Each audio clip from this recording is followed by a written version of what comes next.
बिस्मिल्लाहिर्रहमानिर्रहीम। अस्सलाम वालेकुम नादरीन, आप यूट्यूब चैनल देख रहे हैं। मैं इमरान खान हूँ। अडियाला जेल के बाहर पाकिस्तान तहरीक इंसाफ के लोगों ने इमरान खान साहब की बहनों के साथ धरना दिया और फिर रात गए उन्होंने धरना ख़त्म कर दिया। एक मरतबा फिर इमरान खान साहब की बहनों की या फैमिली की इमरान खान साहब से मुलाकात नहीं करवाई गई। इसी तरह से बुशरा बीबी की भी मुलाकातें रोकी गई हैं और इमरान खान साहब की भी मुलाकातें रोकी गई हैं। वजह सिर्फ एक है कि पाकिस्तान की जो मिलिट्री एस्टेब्लिशमेंट है वो ये नहीं चाहती कि इमरान खान साहब का कोई पैगाम आजकल के दिनों में जेल से बाहर आए, क्योंकि फील्ड मार्शल आसिम मुनीर साहब की ब्रांडिंग पे बहुत ज़्यादा काम हो रहा है। मुख्तलिफ जगहों पे उनके बारे में ख़बरें छपवाई जा रही हैं, बहुत कोशिश की जा रही है। वो ख़ुद भी बहुत ज़्यादा ट्रैवल कर रहे हैं। फिर उन्होंने जिस तरीके से डोनाल्ड ट्रंप से ताल्लुकात बनाए, आलमी सतह पर उन्होंने ताल्लुकात बनाए, फिर मौलवी इकट्ठे करके जिस तरह के बयानात मौलवियों से दिलवाए गए, ये सारा एक ब्रांडिंग का एक प्रोसीजर है जिसके ऊपर कोशिश की जा रही है कि मैक्सिमम ब्रांडिंग की जा सके फील्ड मार्शल आसिम मुनीर की। लेकिन ग्राउंड पे कुछ है नहीं। अगर आप देखें कारकर्दगी तो वो तो ज़ीरो है। सिर्फ पाकिस्तान एयरफोर्स ने इंडिया के तैयारे गिराए और एक मार्के में पाकिस्तान को फतह नसीब हुई है और उस पर फील्ड मार्शल बन गए आसिम मुनीर साहब। उसके अलावा और कोई चीज़ पाकिस्तान नहीं कर पाया। मिसाल के तौर पर मईशत पूरी तरह से तबाह है, दहशतगर्दी पहले से कई ज़्यादा बढ़ चुकी है, अवाम और फ़ौज के दरमियान जो बदएतमादी है वो पैदा हो चुकी है और उसकी वजह लगातार मिलिट्री एस्टेब्लिशमेंट की सियासत में मुदाखलत करने की पॉलिसी है। मुल्क में सियासी इस्तेहकाम नहीं है। गुर्बत बेरोज़गारी में कई गुना इजाफा हो चुका है, महंगाई में कई गुना इजाफा हो चुका है, जबकि लोग पाकिस्तान छोड़ छोड़कर बाहर जाना चाहते हैं। सरमायाकारी कोई पाकिस्तान में लाने के लिए तैयार नहीं है। PIA को इन्होंने बेचा, वो क्या हालत हुई मैं आगे चल के आपको बताऊँगा। लेकिन इस ब्रांडिंग को बचाने के लिए इमरान खान साहब और उनकी अहलिया को जेल में मुलाकातों पर पाबंदी लगा के कोई भी पैगाम बाहर ना आए, इसका बंदोबस्त किया गया है। लंदन में भी जो ओवरसीज़ पाकिस्तानी है उन्होंने शहजाद अकबर साहब ने इसको लीड किया था। पाकिस्तान की जो एम्बेसी है उसके बाहर इन्होंने एहतजाज किया और वहाँ पे ओवरसीज़ पाकिस्तानी इकट्ठे हुए। इन्होंने वहाँ धरना दिया, धरने पे बैठे रहे काफ़ी देर, काफ़ी नारेबाजी हुई, बहुत तकारीर हुई और उनका ये कहना है कि जब जब इमरान खान साहब की मुलाकातें रोकी जाएंगी हम इस एहतजाज के सिलसिले को बढ़ाएंगे, इसे यूरोप में भी ले जाएंगे और बाकी शहरों में भी इसको आहिस्ता आहिस्ता लेकर जाएंगे। तो ये पाकिस्तान तहरीक इंसाफ की जानिब से शहजाद अकबर साहब ने और ISF के लोगों ने इसको एहतजाज को लीड किया था। तो ये आगाज़ हो गया है बरतानिया में भी एहतजाज का। अब नादरीन, मौलवी जो हैं वो इकट्ठे होकर आसिम मुनीर साहब को पै गए। यानी सिंपल वजह यह है कि पाकिस्तान के जो उलमा इकराम है या मजहबी सियासी जमातें हैं उनकी स्पेस ख़त्म हो गई थी गुज़िश्ता 2-3 सालों में। ख़ास तौर पे आसिम मुनीर साहब के दौर में उन्हें मौका ही नहीं मिला, क्योंकि इमरान खान साहब पे जुल्म और जबर इतना ज़्यादा हुआ कि सारे लोग इमरान खान साहब के साथ खड़े हो गए। तो पाकिस्तान के जो उलमा इकराम है या मजहबी शख्सियात हैं वो डिसक्रेडिट हो रही थी। तो इन्हें प्रॉब्लम ये आ रहा था कि कोई तहरीक खड़ी नहीं कर पा रहे थे, कोई आवाज़ उठा नहीं पा रहे थे। हर जगह पे जो है वो हुकूमत अपना मंजन बेच लेती थी और बाकी सारी स्पेस जो है वो इमरान खान साहब ले जाते थे। तमाम जो हार्ड एंड फास्ट किस्म के मौक़िफ़ अपनाए हैं वो पाकिस्तान तहरीक इंसाफ ने और इमरान खान साहब ने अपनाए हैं। मार भी इन्होंने बहुत खाई। तहरीक लब्बैक बीच में खड़ी हुई, लेकिन जिस तरह से उन्हें कुचला गया और जैसे उनकी क़यादत को गायब कर दिया गया, वो दोनों रिजवी बरादरान अभी तक नहीं मिलते और जो लोग मौजूद हैं उनसे मेरी कभी टेलीफोन पर बात हो तो बेचारे कुछ बोल नहीं सकते, ना उनके पास कोई इन्फॉर्मेशन है, ना गाइडेंस है, ना वो बात कर सकते हैं। तो जो मौलवी हजरात हैं इनके पास, क्योंकि इनका पाकिस्तान की सियासत में बड़ा पुराना असर है, तो मस्जिद और मिंबर और मदारिस इनके पास हैं। तो ये बड़े अरसे से कोशिश कर रहे थे लेकिन ये इन नहीं हो पा रहे थे। पाकिस्तान की पॉलिटिक्स में इनको स्पेस नहीं मिल रही थी।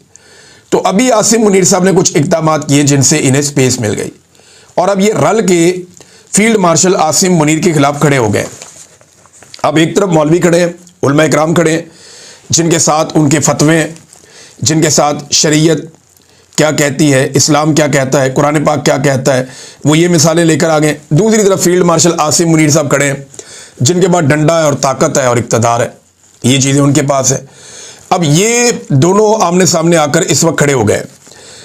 एजेंसियों को इस वक्त सबसे बड़ा प्रॉब्लम यह है कि मौलवियों ने जिस किस्म की बातें कर दी हैं या ये जो आलिम है इन्होंने जो कुछ कह दिया है, अगर इस पर वाकई अमल दरामद होना शुरू हो गया और मस्जिद और मिंबर से आवाज़ उठना शुरू हो गई आसिम मुनीर साहब के ख़िलाफ़, तो ये एक नई आग लग जाएगी और आसिम मुनीर साहब की मुश्किलात में बहुत ज़्यादा इजाफा हो जाएगा।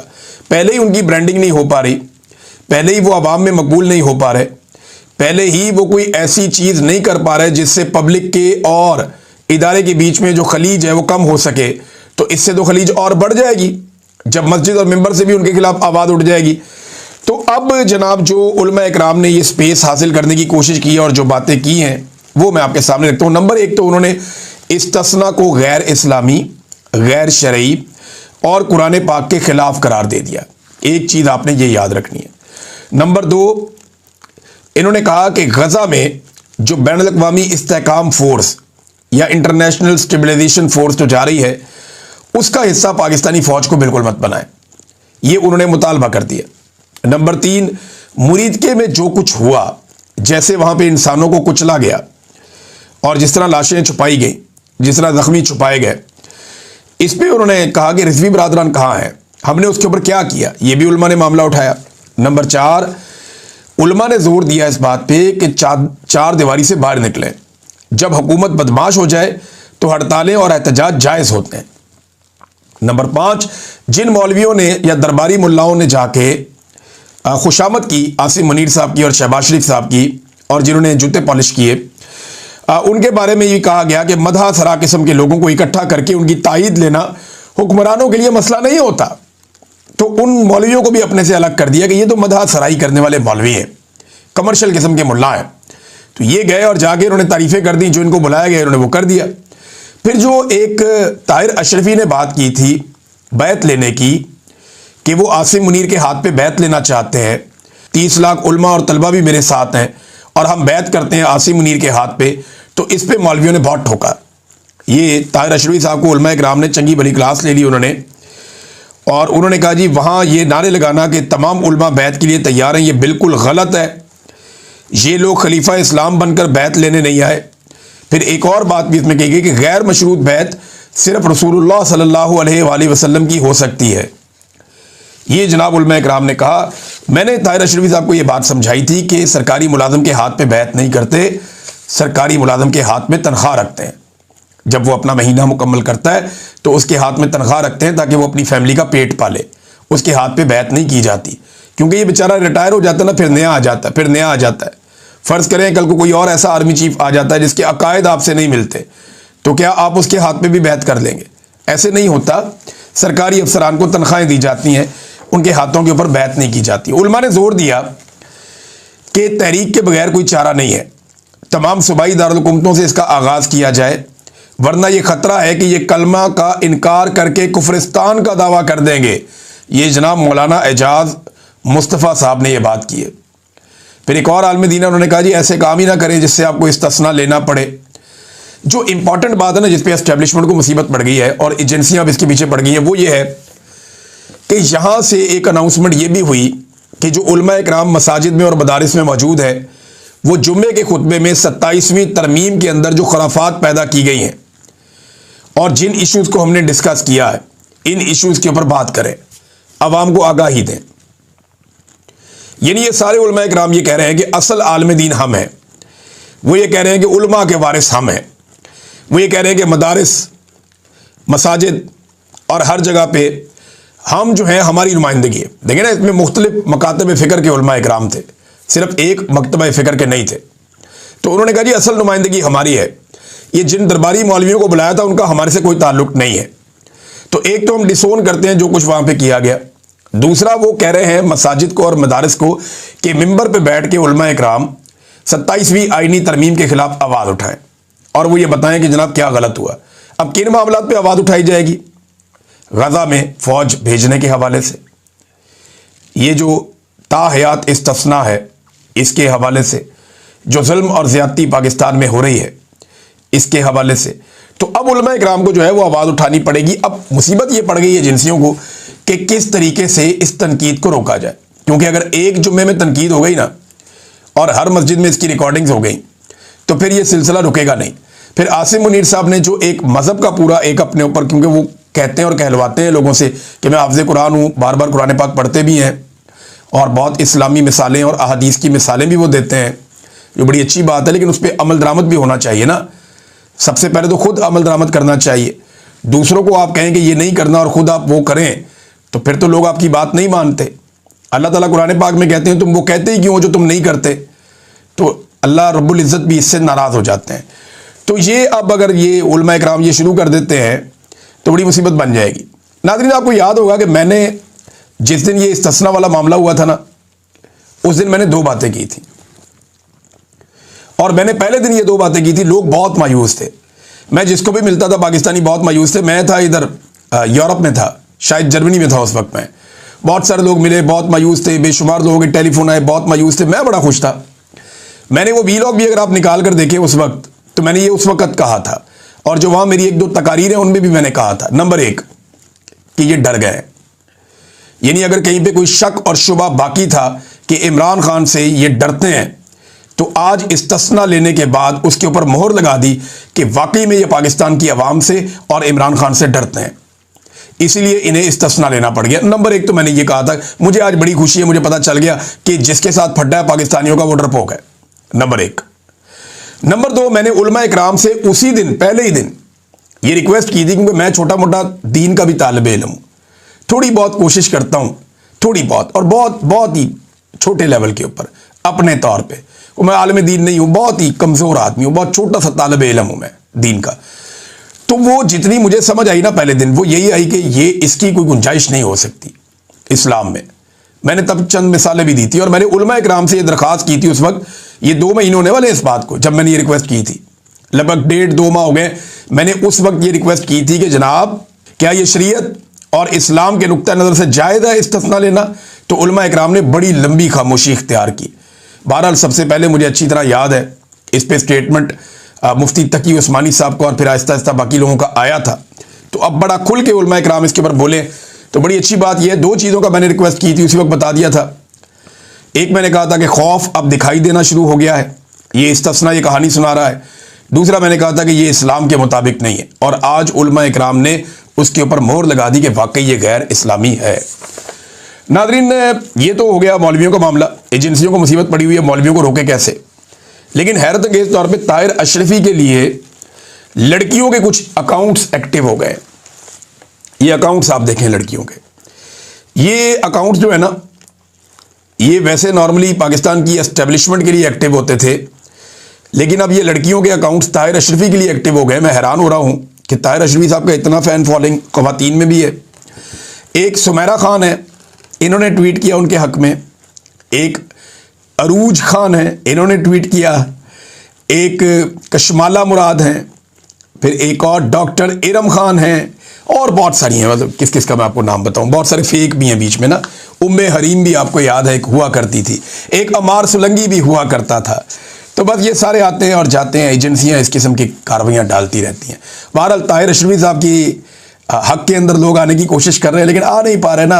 अब ताहिर अशरफी बेचारा कैसे जस्टिफाई करेगा पाकिस्तानी फ़ौज को गाज़ा में भेजने को? कैसे जस्टिफाई करेगा? सवाल पैदा होता है ना, कैसे जस्टिफाई करेगा? दूसरा, ताहिर अशरफी ताहयात इस्तिस्ना को कैसे जस्टिफाई करेगा? कैसे? हाउ इज़ इट पॉसिबल कि वो इसको जस्टिफाई कर दे? वो इन चीज़ों को जस्टिफाई कर ही नहीं सकता, बेचारा फंस गया मौलवी।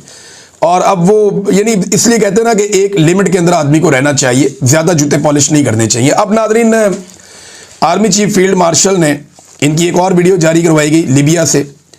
उसमें उन्होंने कहा जी 7 से 8 शानदार मुस्लिम ममालिक को गुज़िश्ता 20 सालों में एक के बाद एक तबाह बर्बाद किया गया। आज कोई कानून की हुक्मरानी नहीं है, जंगल का कानून है, जिसकी लाठी उसकी भैंस है, और जालिम कोई और है। फिर उन्होंने नाम नहीं लिया कि ये सब किया किसने। देखिए ये ममालिक कौन से हैं? अफगानिस्तान तबाह हुआ, इराक के साथ क्या किया गया, लीबिया उन ममालिक में एक है, शाम है, फ़लस्तीन है, यमन है, मिस्र है, लबनान है। यही मुल्क है जहाँ पे ज़्यादातर हालात ख़राब किए गए हैं। बांग्लादेश है, लेकिन वहाँ पे तो उन्होंने अपना खुद अंदर से एक इनकलाब है और उन्होंने मामला सीधा किया है। बहरहाल ये ममालिक हैं, इनके बारे में उनका ये कहना है। अब नाम उन्होंने मुल्कों के भी नहीं लिए, जिन्होंने खराबा किया उनके भी नहीं लिए। तो खराबा किसने किया? वो कौन सी आलमी ताकतें हैं जो मुसलमान ममालिक के अंदर आके ना सिर्फ मुदाखलत करती हैं बल्कि वहाँ पे एक जंग छेड़ देती हैं और वहाँ ग्रुप्स बना के बदतरीन हालात पैदा कर देती हैं। सूडान के अंदर भी यही हो रहा है आजकल, और इसके अंदर जो इस्तेमाल हो रहे हैं वो मुसलमान ही इस्तेमाल हो रहे हैं। तो मेरा एक सवाल ये है कि उन्होंने कहा जी कि कोई कानून की हुक्मरानी नहीं है। तो मेरा सवाल यह है कि क्या पाकिस्तान में कानून की हुक्मरानी है? 300 मुकदमात साबिक वज़ीर आज़म के ऊपर डाल दिए गए, 70 साल की उम्र तक उस आदमी के ऊपर एक भी पर्चा नहीं था और आज उसके ऊपर 300 के करीब पर्चे कर दिए गए। क्यों? ये कानून की हुक्मरानी है। औरतों को सड़कों पे घसीटा गया, जबरी तौर पे गुमशुदगियां की गई। क्या ये कानून की हुक्मरानी है? मैं 5 महीने मुझे जबरी तौर पे लापता किया गया। अहमद फराद साहब को किया गया, समी इब्राहिम साहब को किया गया, औरिया मकबूल जान साहब को किया गया, इंतजार पंजूता साहब को किया गया, उस्मान डार साहब को किया गया, फरूख हबीब साहब को किया गया और बेशुमार लोग हैं। इनको जबरी तौर पे लापता किया गया, इन पे मुकदमात भी बनाए गए, बार बार गिरफ्तारियां की गई। अब सहाफ़ी हमारे फिर गिरफ्तार हैं, सोराब बरकत साहब हैं, हमारे आगा शेख सरवर साहब हैं, राय गुलाम अली साहब हैं, बाकी दोस्त हैं, कईयों को नौकरियों से निकाल दिया गया। क्या ये रूल ऑफ लॉ है? क्या ये कानून की हुक्मरानी है? मैं जानना चाहता हूं। औरतों को सड़कों पर घसीटा गया और जेलों में बंद कर दिया गया। क्या ये कानून की हुक्मरानी है? क्या ये रूल ऑफ लॉ है? पाकिस्तान के अंदर एक जज का बेटा 2 लड़कियों को सरेआम कत्ल कर देता है और गाड़ी भी इल्लीगल, लाइसेंस भी नहीं है उसके पास, आईडी कार्ड भी नहीं है और वो 4 दिन में घर चला जाता है। क्या ये रूल ऑफ लॉ है? क्या ये आइन और कानून की हुक्मरानी है? ये पाकिस्तान के दारुल हुकूमत के अंदर हो रहा है, रेड जोन के करीब। तो मेरा आर्मी चीफ से सवाल है कि वो दुनिया की बात कर रहे हैं, पहले पाकिस्तान की तो बात करें कि पाकिस्तान में कानून की हुक्मरानी है। मैं 1 लाख मिसालें आपको दे सकता हूं जो कानून की हुक्मरानी की आपने धज्जियां उड़ाई है पाकिस्तान में। फिर क्या पाकिस्तान में जंगल का कानून नहीं है? जिसको दिल किया उठा लिया, जिसकी लाठी उसकी भैंस। ये तो पाकिस्तान के अंदर माइट इज राइट, जो वहां पे आसिम मुनीर साहब ने कहा। पाकिस्तान में जिसके बाद ताकत है, जो मर्जी करे, जैसे मर्जी करे, तबाही फेर के रख दिए पाकिस्तान के अंदर। नादरीन, लिबिया में क्योंकि आर्मी चीफ गए थे तो वहां से जुड़ी हुई एक और बड़ी अफसोसनाक खबर आई। उनके आर्मी चीफ का तैयारा तुर्की में गिरकर तबाह हो गया। फील्ड मार्शल अलग आदमी है, कंफ्यूज ना हो जाइएगा। फील्ड मार्शल अलग आदमी है, ये अमेरिकन नेशनल भी है, इसके अमेरिका के साथ बड़े अच्छे ताल्लुकात हैं। आर्मी चीफ के बारे में कहा जाता था कि इतने अच्छे ताल्लुकात उसके नहीं हैं, लेकिन मैं किसी साजिश की बात नहीं कर रहा। लेकिन जो लीबिया का आर्मी चीफ है, तुर्की में उसका तैयारा गिरकर तबाह हो गया अंकारा से वापसी पर, और उसके साथ उसके कुछ और दोस्त थे, कुछ और उसके रुफका थे, वो वहां पे जाँ भाग हो गए। अब बाज़ लोग ये शुबा कर रहे हैं कि क्योंकि ये बैनुल-अक़वामी गेम चल रही है तो इसके अंदर एक बंदा शायद पर्दे से हटाया गया, रास्ते से उसको हटा दिया गया। कुछ लोग ये भी कह रहे हैं, लेकिन कुछ कंफर्म नहीं है। ये जब इंटरनेशनली इसके ऊपर स्टोरीज आएंगी, जो लोग, जो सहाफ़ी इसको करीब से देख रहे हैं, जब वो इस पर बात करेंगे तो मैं चीज़ें आपके सामने रखूंगा। PIA बेच दिया नादरीन इन्होंने, ऊंची उड़ान कह कह के। बेचा कितने में? 10 अरब रुपए में। PIA की वर्थ क्या है जरा मैं आपको बताता हूं, ये देखें जरा। ये PIA की अपनी वेबसाइट के ऊपर PIA के पास तैयारे कौन कौन से हैं। बोइंग 777 300ER, ये 4 तैयारे हैं। फिर बोइंग 777 200ER, ये जनाब तैयारे हैं इनके पास 1 2 3 4 5 6 तैयारे हैं। फिर बोइंग 777 240LR, 2 तैयारे ये भी हैं।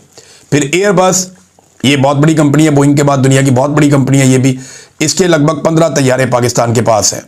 फिर ATR तैयारे पाकिस्तान के पास 5 है। अब पाकिस्तान एयरलाइन के पास लगभग 38 तैयारे हैं, और ये 38 तैयारे पूरी एयरलाइन, उसकी गुडविल जो है 135 अरब लगा, लेकिन 10 अरब में बेच दी। यानी गवर्नमेंट को जो पैसा मिलेगा वो 10 अरब मिलेगा।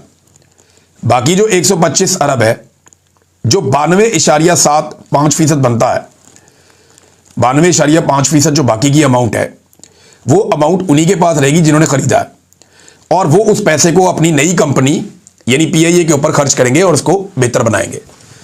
कभी सोचा आपने दुनिया में ऐसे होगा?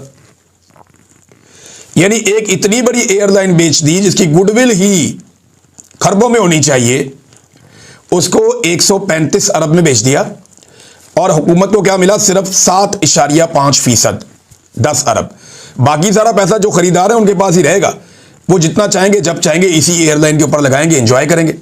और ये पूरा एक कंसोर्शियम है जिसमें वो कहते हैं जी हम वेलकम करते हैं फौजी फर्टिलाइजर को भी।